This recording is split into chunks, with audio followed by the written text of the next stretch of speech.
Ici, au chapitre 16, je vais débuter au verset 13, et tu vas remarquer que Jésus lui-même pose une question. C'est pour ça que je disais qu'on va se poser des questions ce matin. Alors, au verset 13, Jésus, il arrive dans le territoire de Césarée de Philippe. Il parle avec ses disciples, les disciples, là. Il dit, « Qui disent les hommes que je suis, moi, le Fils de l'homme? » Il demande à ses disciples, « Dites-moi, parce que les disciples entendent la foule, parlent avec la foule. Les gens, quand ils vous parlent, qu'est-ce qu'ils vous disent à mon sujet? Ils pensent que je suis qui, moi, le Fils de l'homme? » Alors, au verset 14, il y a des disciples qui ont dit, « Oh, certains disent que tu es Jean-Baptiste, comme ressuscité. » Non, il était mort. D'autres disent, « Tu es comme le prophète Élie revenu à la vie. » Parce que Dieu avait dit Élie devait revenir, mais Jean le Baptiste est venu dans l'esprit et la puissance d'Élie. D'autres disent, c'est comme Jérémie ou l'un des prophètes, qui est comme revenu à la vie. Alors malheureusement, la foule n'a pas compris encore qui vraiment Jésus est, n'est-ce pas? Parce qu'il n'est aucun de ces personnages.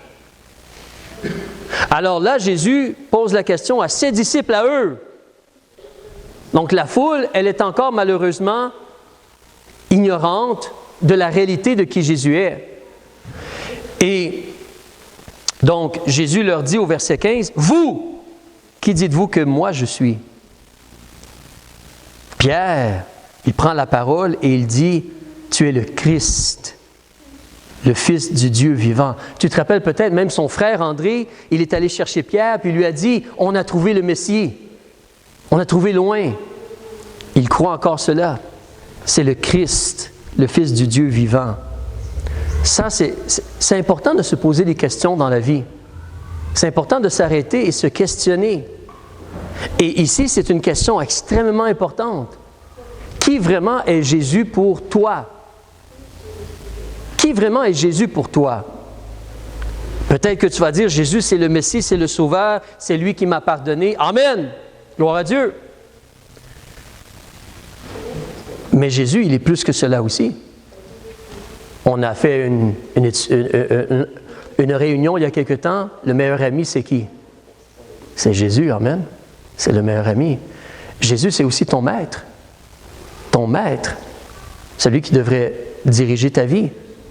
Pas seulement celui qui t'a sauvé.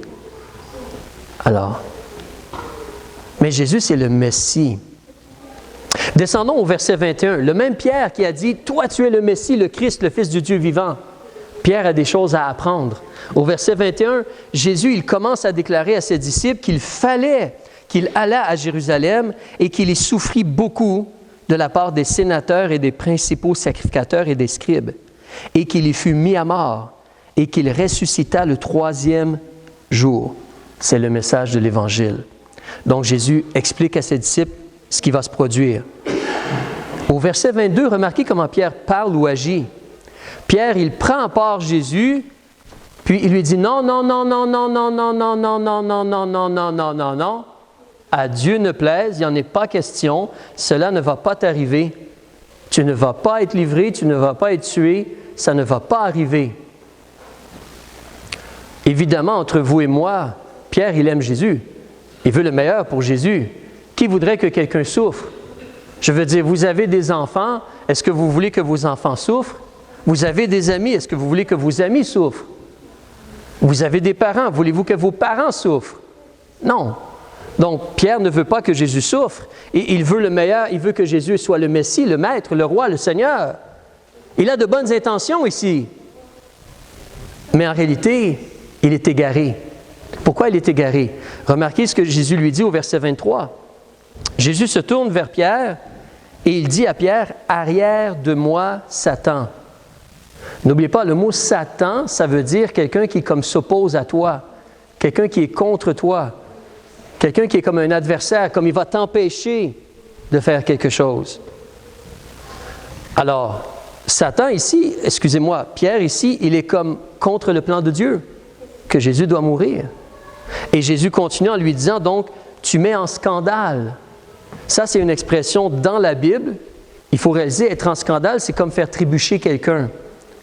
C'est comme si moi, je suis ici, là, puis je m'apprête à marcher, puis un ami se place là, puis met un bâton pour me faire tomber. Il va me faire trébucher. Oui, c'est drôle, hein? Il va me faire trébucher. Donc ça, c'est être un scandale, c'est faire trébucher quelqu'un. Donc Pierre, c'est comme s'il veut empêcher, arrêter, faire trébucher Jésus. Et Jésus lui dit toujours au verset 23, « Tes pensées ne sont pas aux choses de Dieu, mais à celles des hommes. » L'homme a des idées, l'homme a des plans. Si tu étais ici la semaine passée, on l'a remarqué, hein? Actes chapitre 5. Les êtres humains, les chefs religieux ont des désirs, mais Dieu a un plan, un désir. Et c'est un combat entre les deux. Mais même nous, en tant qu'êtres humains, comme en tant que disciples de Jésus-Christ, il se peut des fois qu'on a des plans, des idées, des désirs qui en réalité sont contraires à ceux de Dieu. Même si c'est des bons désirs, on veut le meilleur pour Jésus. Mais en réalité, le plan de Dieu, Jésus devait mourir. Amen. Merci beaucoup. Parce que si Jésus ne meurt pas, il n'y a aucun pardon.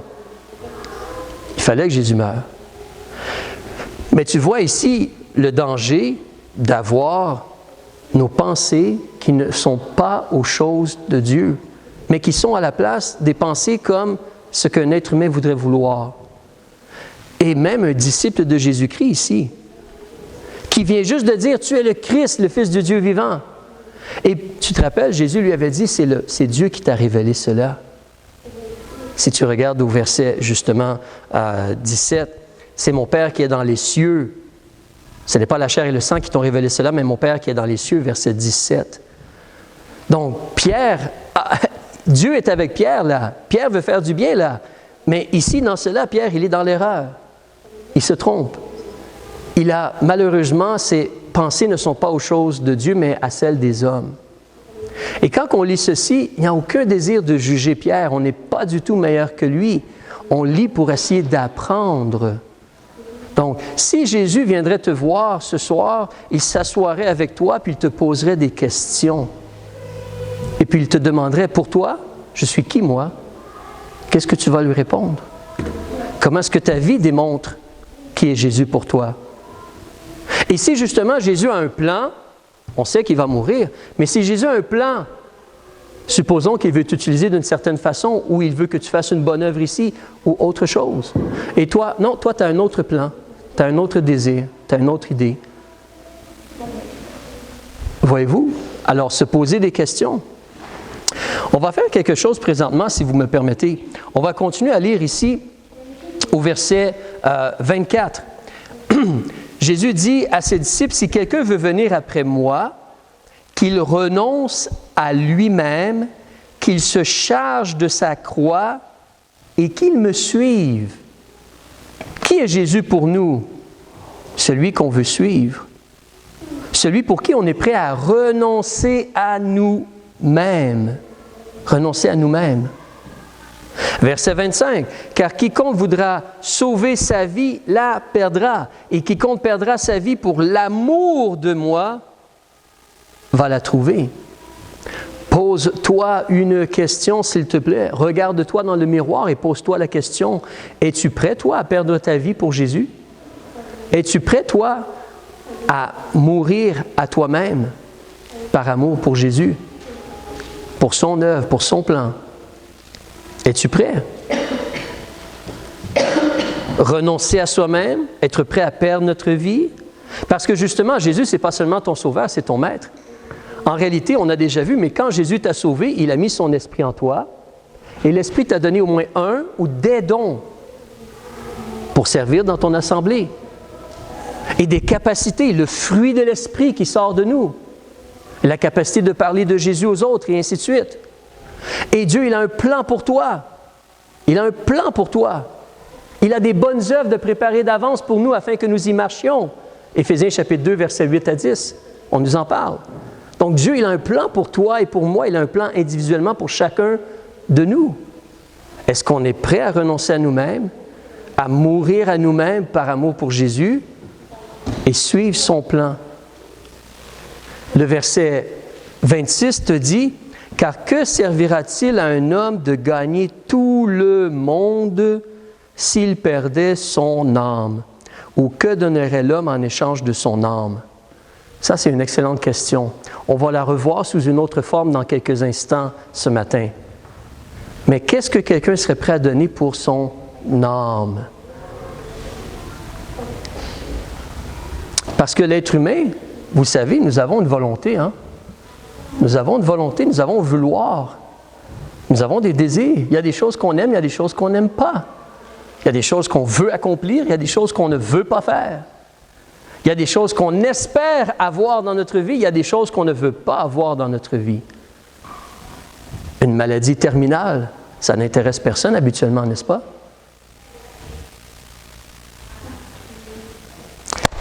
Regardons une petite chose ensemble. Venez avec moi dans le livre de Job. Le livre de Job. Job, chapitre 1. On va lire au sujet d'un autre homme. Pas nécessairement Pierre, mais M. Job. Comme je dis, on considère ce matin, est-ce que nos pensées sont aux choses de Dieu ou aux choses des hommes? Job, chapitre 1. Je crois que vous connaissez un peu l'histoire. On va juste regarder pour être sûr qu'on se rappelle et qu'on est tous à la même page un petit peu. Mais on va avancer un peu rapidement. Alors, chapitre 1 en Job, donc pour moi, c'est la page 665. Et avant le livre des psaumes, je pense que tu peux trouver Job. Donc, chapitre 1, on va débuter au verset 1, page 665, comme je disais. Donc, on te dit, il y avait dans le pays d'Uz, excuse-moi, un homme dont le nom était Job. Cet homme était 4 choses: intègre, droit, craignant Dieu et se détournant du mal. Intègre, c'est un mot qu'on n'utilise pas souvent en français, mais c'est l'idée d'être parfait. C'est l'idée d'avoir un cœur entier à Dieu, un cœur complètement à Dieu. On est vraiment mort à nous-mêmes et on vit pour Dieu. Alors, Job, et en passant ici, ce n'est pas Job qui dit cela de lui-même. Moi, je suis bon, merveilleux, formidable. Ce n'est même pas sa femme qui dit cela de lui-même, parce que ta femme pense toujours que tu es une bonne personne, n'est-ce pas? Alors, ce n'est pas ton meilleur ami qui dit cela de toi. C'est Dieu qui dit cela de Job. C'est la parole de Dieu, c'est l'Esprit de Dieu qui nous dit, Job, c'est un homme intègre. C'est un homme qui est parfait, complet, entier. C'est un homme qui est droit. C'est un homme qui craint Dieu, qui sait que ce qu'on sème, on va le récolter et qui essaie de bien agir. Il se détourne du mal. C'est comme se repentir. Il se détourne du mal dans sa vie. C'est quelqu'un de vraiment bien, là. Et tu le sais, hein, Dieu va dire, il y a combien de gens il y a sur la terre comme lui dans son temps? Nul, aucun, n'est-ce pas? Donc, c'est vraiment quelqu'un, là. Mais, en réalité, Job a encore des choses à apprendre. Et toi et moi aussi, on a des choses à apprendre. Donc, il lui naquit 7 fils et 3 filles. Il possédait 7000 brebis, 3000 chameaux, 500 paires de bœufs, 500 ânesses et un très grand nombre de serviteurs. Et cet homme était le plus grand des enfants de l'Orient. C'est Dieu qui dit cela. Il était très riche, Job, donc. Ses fils allaient les uns chez les autres et se donnaient un repas, chacun à leur jour, et ils envoyaient convier leurs 3 sœurs à manger et à boire avec eux. Et quand le cercle des jours des festins était achevé, Job envoya chercher ses fils pour les purifier. Et se levant de bon matin, il offrait un holocauste pour chacun d'eux. Car Job disait, peut-être mes fils ont-ils péché et ont-ils renié Dieu dans leur cœur? Ainsi faisait Job toujours. Moi, je suis un homme imparfait. Est-ce que je peux t'encourager à réfléchir sur certaines choses? Évidemment, Job veut le meilleur pour ses enfants. Évidemment, Job, si vous n'êtes pas certain, Job en réalité a vécu avant qu'aucun livre soit écrit dans la Bible. On considère que Job a vécu peut-être même avant Abraham. Donc, évidemment, c'est Moïse qui a écrit les 5 premiers livres de la Bible. Donc, quand Job est en vie, il n'a aucun livre à aller lire dans la Bible. Tout ce qu'il a, c'est ce que les pères ont passé. Il fait des sacrifices animaux parce que Noé a fait des sacrifices animaux. Et les autres hommes de Dieu avant lui ont fait des sacrifices animaux. Abel a fait des sacrifices sanglants. Donc, ça s'est passé de génération en génération. Voilà comment on purifie, comment on s'approche de Dieu. C'est le sang versé. Nous, on a toute la Bible. C'est un certain avantage. Mais Job, il veut purifier ses enfants. La question que moi je me pose, sachant qu'on ne critique pas Job, mais nous on est rendu où on est rendu et on a toute la lumière des écrits de Dieu. Mais en réalité, en tant qu'être humain, que j'ai des enfants ou des gens que moi j'aime, est-ce que moi, je peux purifier les autres? Est-ce que moi, en tant que personne, je peux purifier mes enfants? Si Job dit, il a peur que dans leur cœur, ses enfants ont renié Dieu, est-ce que Job peut changer le cœur de ses enfants? Est-ce que Job peut confesser le péché de ses enfants? C'est quelque chose que ses enfants eux-mêmes doivent faire, n'est-ce pas? Donc, comme je dis, il veut le bien, il veut essayer de purifier ses enfants, il veut amener ses enfants vers Dieu, mais l'enfant lui-même doit décider de se mettre en règle avec Dieu. L'enfant doit décider cela. La personne qu'on aime doit décider cela. On ne peut pas choisir pour l'autre personne. Comme je dis, autant moi que Job, on a encore beaucoup à apprendre. On a encore beaucoup à apprendre. C'est pour ça, des fois, tu vas entendre des gens dire « Ah, moi en tout cas, j'ai entendu cela. J'ai témoigné à des gens à Montréal et je leur parle d'être sauvés, d'aller au ciel et les gens vont me dire « Mais pourquoi j'irai au ciel? C'est plate au ciel. Je ne veux pas aller au ciel, moi. » C'est plate au ciel? Les gens sont complètement aveuglés, hein? Mais avec Dieu, tu es toujours en train d'avoir plus de lumière et de vérité et d'amour et de comprendre la profondeur de Dieu. Alors, mais Dieu veut enseigner. Et là, donc, on te dit au verset 6,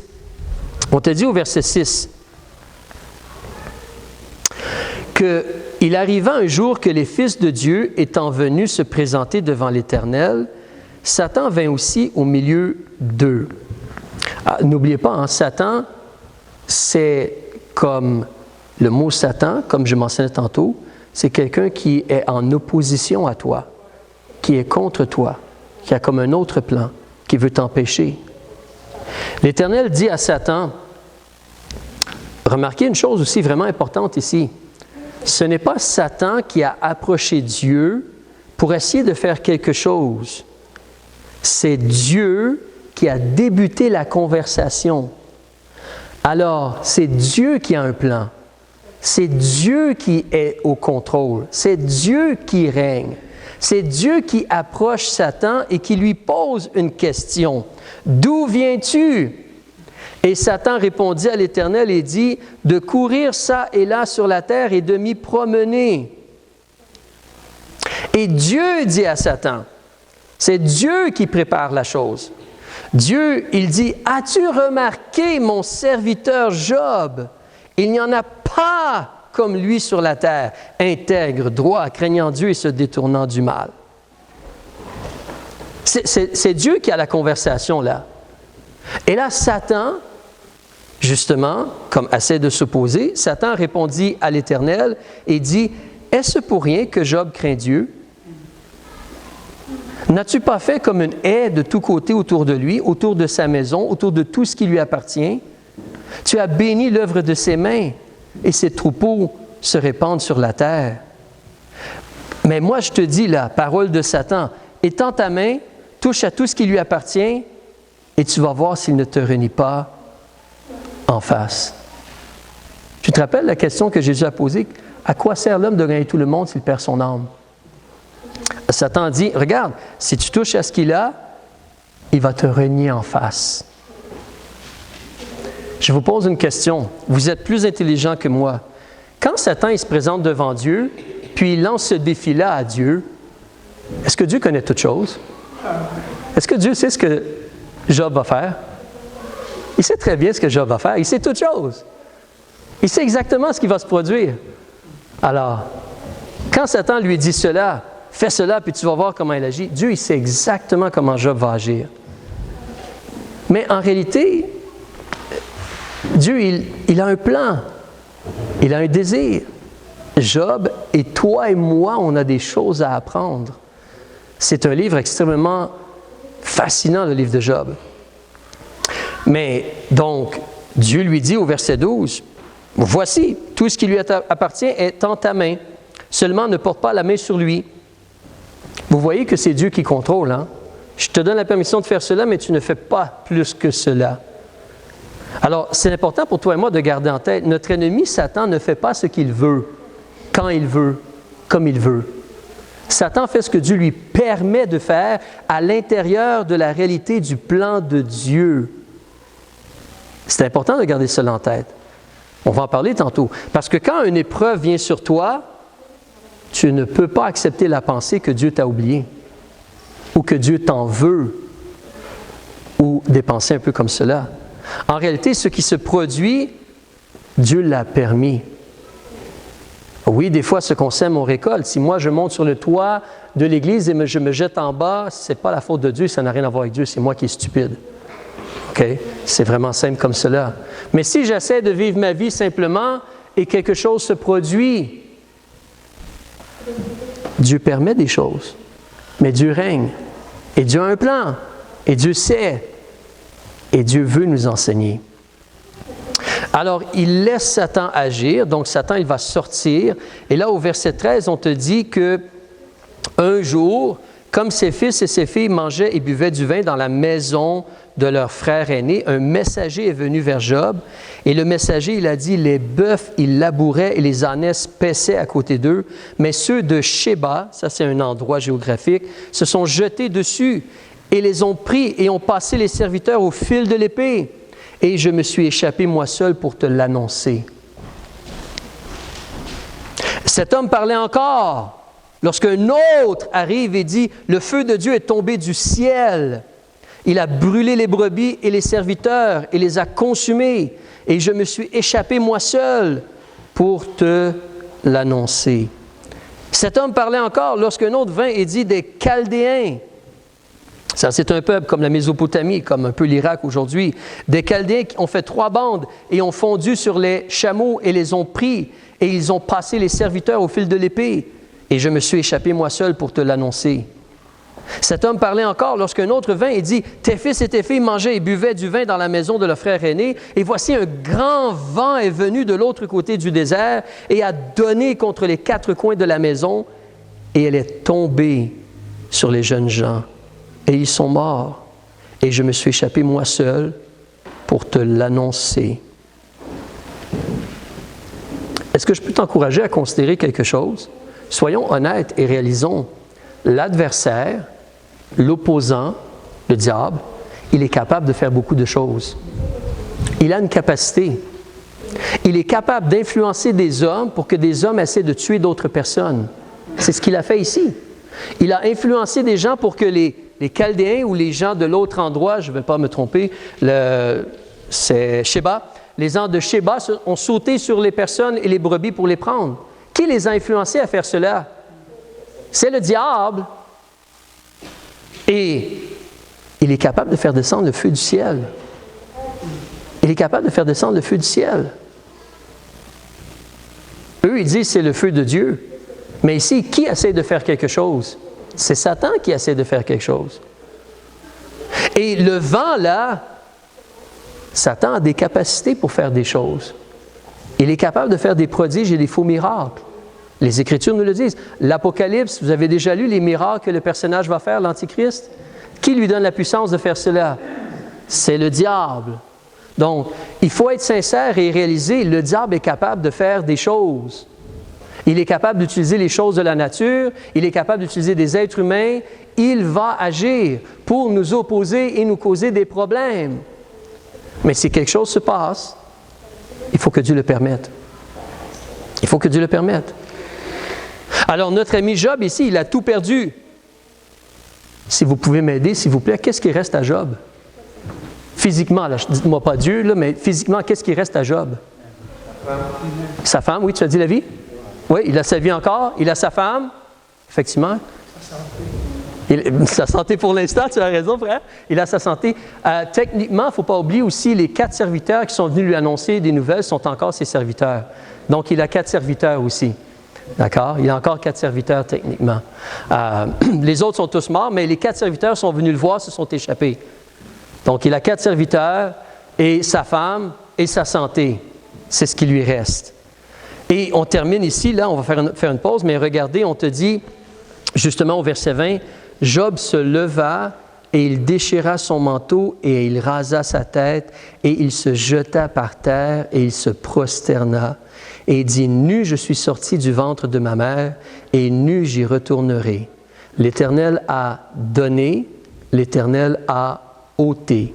Que le nom de l'Éternel soit béni. » Ça, soyons honnêtes.